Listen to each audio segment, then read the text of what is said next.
जय हिंद बच्चों। तो आज की वीडियो हम लोग देखने वाले हैं प्रत्यास्थापन विधि। तो सबसे पहले यहाँ पे जो क्वेश्चन दिया हुआ है x + y = 14, x - y = 4। यहाँ पे ये दोनों समीकरण को जो है प्रत्यास्थापन विधि से हल करना है, ठीक है ना। इसको समीकरण 1 मान लेते हैं। यहाँ पर जो दिया हुआ है x + y = 14, इसको समीकरण 1 मान लेते हैं। x - y = 4 जो है इसको समीकरण 2 मान लेते हैं। तो सबसे पहले क्या करेंगे, यहाँ पे समीकरण 1 जो दिया हुआ है समीकरण 1 को हल करेंगे। यहाँ पे लिख देंगे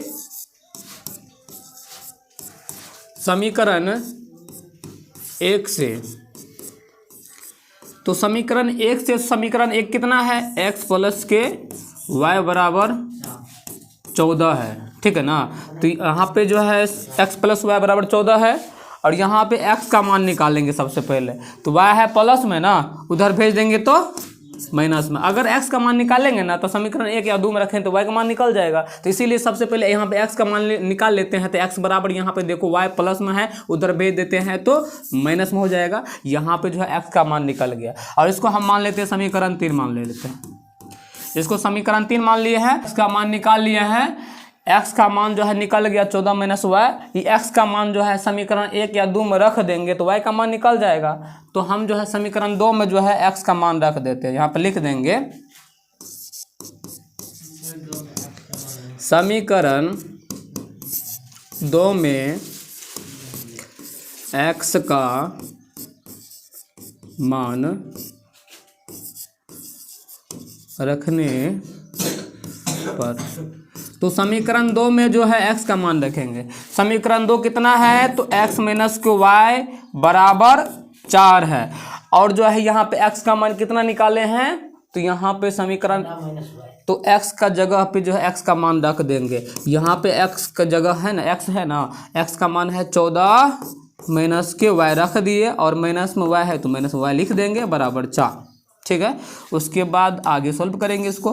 तो यहाँ पे देख रहे हैं कि 14 और -y कितना होगा, -2y होगा बराबर 4। हमको y का मान चाहिए यहाँ से, तो -2y रहने देते हैं। ये 14 है प्लस में ना, उधर भेज देंगे तो माइनस में हो जाएगा।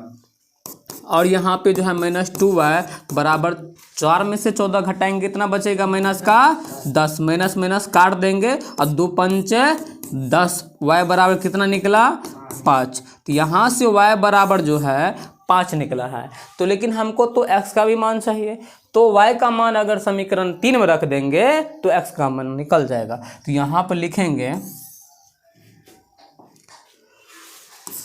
y का मान समीकरण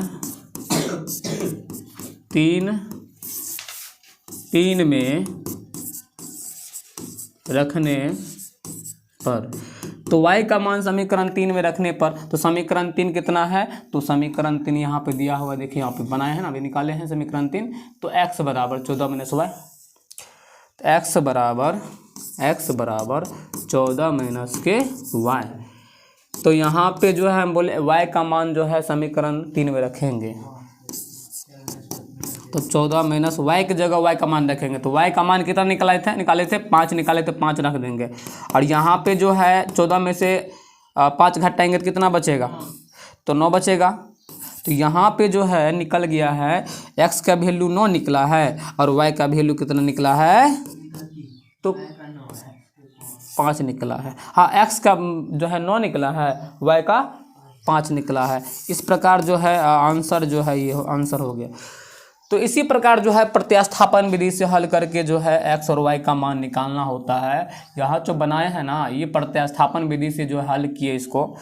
तो यहाँ पे आप लिख सकते हैं, इस प्रकार बनाएंगे। देखिए सबसे पहले क्वेश्चन यहाँ पे समीकरण 2 गो रहेगा, ठीक है ना। समीकरण 2 को सबसे पहले समीकरण 1 को हल करके यहाँ पे x और y का मान निकाल लेंगे और x और y का मान निकालने के बाद जो है समीकरण 2 या 1 में जो है रख देंगे x या y का मान। तो वहाँ से y का मान निकल जाएगा, ठीक है ना। y का मान, x का मान, y का मान निकालने की प्रक्रिया को ही प्रत्यास्थापन विधि कहते हैं। यहाँ पे x और y का मान निकाल लिया ना। तो इस प्रकार जो है क्वेश्चन को हल करना है। तो प्रत्यास्थापन विधि जो है एक अच्छा विधि है जो कि बिहार बोर्ड के एग्जाम में लगातार पूछता आ रहा है। और यहाँ पे जो भी यहाँ पे दिया हुआ आगे जो भी क्वेश्चन है इसी तरीका से बनने वाला है, ठीक है। तो इसको बना लो।